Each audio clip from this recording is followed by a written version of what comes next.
Welcome to the Federal Retirement Podcast. My name is David Rates from Benchmark Financial Group, and every month we discuss important topics regarding the retirement planning process for federal employees. This Lunch and Learn series is an interactive discussion where individuals can ask questions. To join these discussions live, you may register by joining our email list at bfgkc.com. We also provide in-person retirement planning and benefit education to federal employees. To learn more about these seminars or to schedule a seminar at your federal agency, go to our website at bfgkc.com and click on seminars. Additionally, if you're looking for assistance to get your retirement on the right track, set up an appointment with us today. You can schedule an appointment online by visiting our website at bfgkc.com or email me at david.rates@bfgkc.com. The contact information is also listed in the description. By setting up a complimentary consultation, we can review your financial situation and develop a plan to meet your financial goals.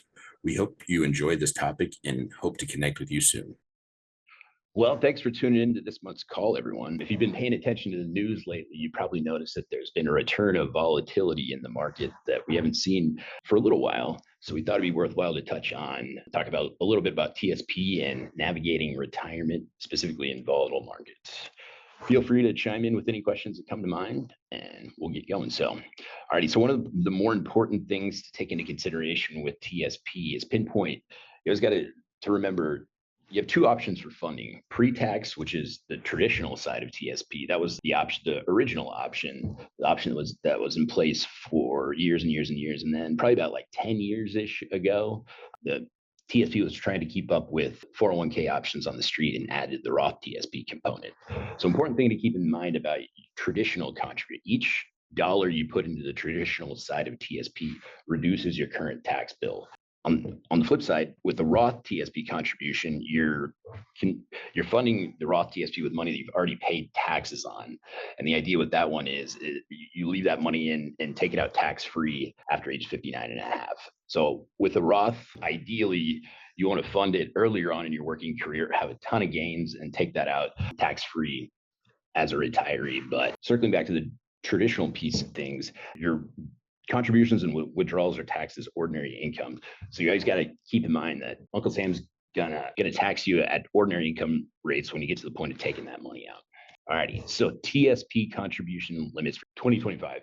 TSP base deferral limit for all ages for this year is $23,500. That can be a combined total of your traditional contributions or your Roth contributions. So just keep in mind that you can mix and match those. But for base contribution level 23.5, keep in the back of your mind. Catch-up contribution for folks age 50 plus is normally, this year it's 7,500, but 2025, there was an interesting little caveat. If you fall into the category of being age 60, 61, 62, or 63, you have the option to contribute a little bit more than the normal catch-up contribution. So if you fall into that age category of age 60 to 63, your contribution level is 11,250. And then once you hit if you're turning age 64 in 2025, that catch-up contribution amount goes back down to that 7,500 level. So oftentimes, the further and further down the road of their working career people get, they're weighing the pros and cons of taking advantage of the tax deduction by putting money into the traditional side or potentially beefing up a larger balance of tax-free retirement savings on the Roth side. The more and more money you make, you start to lose a little bit of the tax leverage of the Roth because ideally you want to pay taxes earlier on in your working career and then take that money out tax-free as a retiree. But important to keep in mind that if you're in that category of age 60, 61, 62, or 63, your catch-up contribution is 11,250 in addition to that 23,500 number. Moving on to the individual funds. So important to keep in mind that G and F are traditionally considered the safe fund. So G fund is U.S. Treasury securities, a short-term U.S. Treasury securities, pretty much the safest fund. It's not going to blow the socks off your growth to the plus side, but it's also not going to go down in value. F fund is a fixed income index fund. C fund's common stocks. S fund is small caps or companies that aren't quite as big of overall size to be in the S&P 500, and then I is international. And then for 2025, L income funds range all the way, or life cycle funds range all the way from L income up to 2070. Important caveat about life cycle funds is the date is kind of the target range that you're planning to use the money. So in a nutshell, the L2070 fund has quite a bit more variability in the marketplace than the L2025 fund. The caveat there is there's more long-term growth potential with 2070, but it doesn't grow at a 45-degree angle. It's not a straight shot up. So always keep that in the back of your mind. So just a little refresher on those two safe funds, which are traditionally G and F. G, short-term U.S., like we said a second ago, short-term U.S. Treasury securities. Principal and interest are guaranteed by the U.S. government. Interest is calculated monthly based on market yields of all U.S. Treasury securities, and it's the fund that provides the most protection to you from market variability. F fund, that's a fixed income or bond index fund. It's a mix of U.S. government debt and mortgage-backed securities, corporate bonds, sovereign debt, kind of a package of all of them. You can experience losses when interest rates rise and gains when interest rates fall. So always important to keep an eye on interest rates with F fund. Oftentimes people think it's going to operate the same way as G, but then when interest rates are increasing or decreasing, it causes fluctuations. So if you got money in F, you want to keep an eye on interest rates and know how that bond fund fluctuates with changes in interest rates. C fund, S fund, and I fund are traditionally the stock investment funds. C fund is pretty much like a total stock index. It's an S&P 500 index. S&P 500 is one of the major market indexes, and there's a lot of money that takes the S&P 500 into consideration, or that's benchmarked to the S&P 500. So overall market index made up the stocks of 500 of the largest U.S. companies. And over the long term, it definitely does have a potential to earn higher investment returns in the U.S. domestic stock market. S fund, small to medium companies that aren't quite big enough to be included in the S&P 500 index. But S fund, it puts you in a spot to potentially earn higher investment returns associated with companies that are in that small cap space. So just a refresher on what defines a small cap company. Small cap company would be a company whose the value of their outstanding stock is anywhere between 300 million and 2 billion. So S&P 500 has about 100 mega cap companies, which those are heavily weighted or largely weighted towards the technology sector, and then 400 medium-sized companies. So F or S fund, small cap fund, is separate fund to fill the space that doesn't exist with small caps inside of the S&P 500. So keep that in the back of your mind. And then I fund is the third stock fund. So it tracks the Morgan Stanley International Index. It's a broad overall international market index made of large, medium, and small size companies invested in more than 40 developed and emerging market countries. And geopolitical risk is always an important risk factor to take into consideration, especially now with conversations going on about tariffs. Moving on to life cycle funds. Life cycle funds are a nice option for a lot of folks, but it's important to keep in mind that life cycle funds are a diversified mix of the 5 individual funds, G, F, C, S, and I. So sometimes when folks, they aren't digging in the weeds too much of the details, they'll have a chunk of money in L2030, L2045, and kind of brain fart the fact that they got a lot of overlap, because inside of each individual fund, it's a pie chart of GF, CS, and I that gets adjusted on a quarterly basis. So the year and the name of the life cycle fund is its target date. Or like we said earlier, the longer the date in the life cycle fund, the more market variability, but also potential to earn higher returns over time. The further away from the target date, the more aggressive the allocation. And allocations of L funds are adjusted quarterly. So if you want to pull up an L fund, it's pretty easy to do on the website. And it's kind of eye-opening sometimes when you take a look at the pie chart and how it gets adjusted from one quarter to the next. Moves from higher, it's kind of an auto set it and forget it option with life cycle funds. It automatically moves you from higher risk return to lower risk return as you get closer to the target date that you're invested in. This one's just a snapshot of TSP fund returns year to date. I think it's always important to take a look at fund returns year to date and then measure them against the average annual since inception.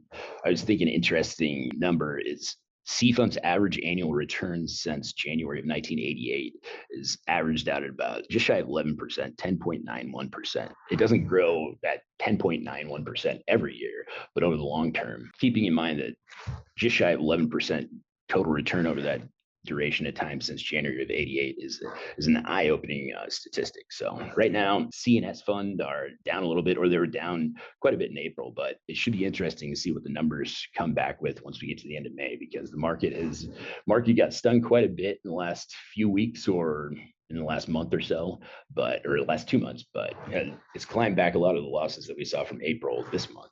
But we've still got a few months to go, or the last half of the year to go, for this year, 2025. So you don't necessarily know what's going to come on the horizon for the remainder of the year. All righty, moving on to strategic approaches for generating income. So you've been spending all this time saving and saving and saving. Eventually you'd start to transition your thought process into looking at retirement, or how am I going to start generating income out of this pool of retirement savings? Sometimes people will take one TSP and subdivide it into 2 or 3 different buckets that are all earmarked to do different things at different times. An easy way to look at it is sometimes subdividing things into a short-term bucket, medium-term bucket, and long-term, money that you need like anywhere from 1 to 3 to 5 years. Mid to long-term bucket, having enough monthly income over a mid to long-term duration of time, and making sure you have enough emergency or opportunity money for the emergencies that crop up, which the big four there are usually house, car, medical, vacation. We always try to subdivide the monthly income buckets and your emergency opportunity bucket. So if you need to take a chunk of money out for fill in the blank, you don't have to worry quite so much about adjusting that monthly withdrawal rate to account for that extra chunk that you took out relative to what the market's doing. So in a nutshell, we kind of take a look at, in terms of how the money is invested in that short-term bucket, you want to keep an eye towards a conservative investment allocation, knowing that you're kind of eyeballing an immediate income need. So you have to have that money invested in a strategic and specific way. Or short to midterm bucket, usually afford to take a little bit more market risk with that chunk of money, knowing that 5 to 10 years is kind of like the duration of time that you're eyeballing. And then long-term bucket as well, or long-term growth bucket that can afford to weather market variability a little bit better than the chunk of money that you had earmarked for that short-term duration of time. So when you're taking that into consideration, you always want to take a look at what your options are for getting money out. So the 4 easy ways to get money out, keeping in the back of your mind, lump sum or partial payments. That'd be like payments directly to you. Full or partial with rollovers to a traditional or Roth IRA is always an option. Fixed amount, where you pinpoint a specific amount that you want paid out to you out of that pool of TSP savings on a monthly basis, and a fixed annuity option. It's always important to keep in mind too that if you fall into certain categories or certain milestones of age and years of service at the point of retirement, a lot of times people will use TSP, or they'll keep a specific amount of money in TSP and use that chunk for monthly income to get them from the point of retirement past age 59 and a half.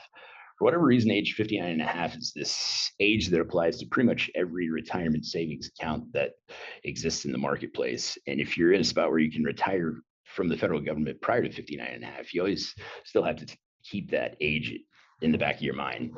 So usually when this crops up, it's folks that are in like a mandatory retirement scenario, age 56 or 57, or have the option to retire at minimum retirement age. If given their situation, it makes sense for them to keep a chunk of money in TSP and use that for monthly withdrawals, as long as you hit the checkbox of like a normal FERS employee retiring after age 55 with 30 years of service. You can use TSP for a direct monthly payment and not worry about paying a 10% early withdrawal penalty. And then if you're a public safety employee, which would be air traffic controllers, law enforcement officers, those folks, you can tap into the TSP at age 50 for monthly withdrawals and not worry about paying that 10% early withdrawal penalty. So unique little caveat there about withdrawals directly from TSP. So this would be just a snapshot when folks are putting together a strategy of how to generate income from TSP. This would be a snapshot of a total strategy when we're working with folks. So snapshot of short, mid, and long-term income strategy, and zeroing in on specifically the short and mid-term piece of the pie. In this scenario, the person left enough money in TSP to generate $4,000 a month for 4 years. The idea there was to get them from retirement at age 56 past 59 and a half, or for round numbers to age 60. So they left enough money to get from retirement to past age 59 and a half and generated plan was to generate $4,000 a month out of that savings. So they kept 192,000-ish in thrift. They rolled another chunk outside and to an outside income IRA. Plan there was after they get past 59 and a half, you don't have to worry quite so much about that, or you don't have to worry about the early withdrawal penalty anymore. So the idea here was to tap into an outside income IRA, 4,000 a month that would pay from 3,500 a month, paying from age 62 to 65, all the while this person had their emergency opportunity chunk in the marketplace, which is that green bucket. So this would be a snapshot of mid to long-term income strategy. 3,600 a month from age 65 plus, all the while they had 238,000 earmarked for liquid growth, which usually, like we said earlier, emergency opportunity withdrawals are what we're eyeballing for that liquid growth bucket. House, car, medical, vacay fund are the main ones there. Just like you said, snapshot of short to mid to long, and then long-term income strategy. Tips to take into consideration. You definitely want to pinpoint an amount for monthly income, but always take into consideration having enough money in that liquid emergency opportunity bucket. Don't make emotional decisions, or you don't want to sell something at a low point and then reinvest the money once the recovery's already happened and buy back in at a high point. Rebalance asset allocations as needed and evaluate other retirement income sources in addition to TSP. Take a look at pension, take a look at your first supplement or social security income streams, and then take TSP monthly income into consideration. You want to look at the total package, not just piecemeal it individually. Alrighty, so how do you start the planning process? With us, it's usually a 3-step process at least. First meeting is what we call a fact-finding meeting, where we send you a list of identifying information to gather, which usually a copy of the leave and earning statement, copy of any retirement estimates. The more accurate the information that we have from you, the more accurate that we can be when we're running the numbers. Second meeting, take all that information and put it together into a written plan for you that just breaks down choices that you have for each piece of the pie. So what do you want to do for survivor benefits on your pension? What do you want to do with your federal employee group life insurance? What's the income stream going to look like from first supplement or social security? What's an income or how much money do you want to have spinning off of TSP savings built into that total income plan? So net monthly income comparison is always a big piece of the pie, because it's important to keep in mind that you have a lot of deductions that you pay for as a full-time employee that go away at the point of being a retiree.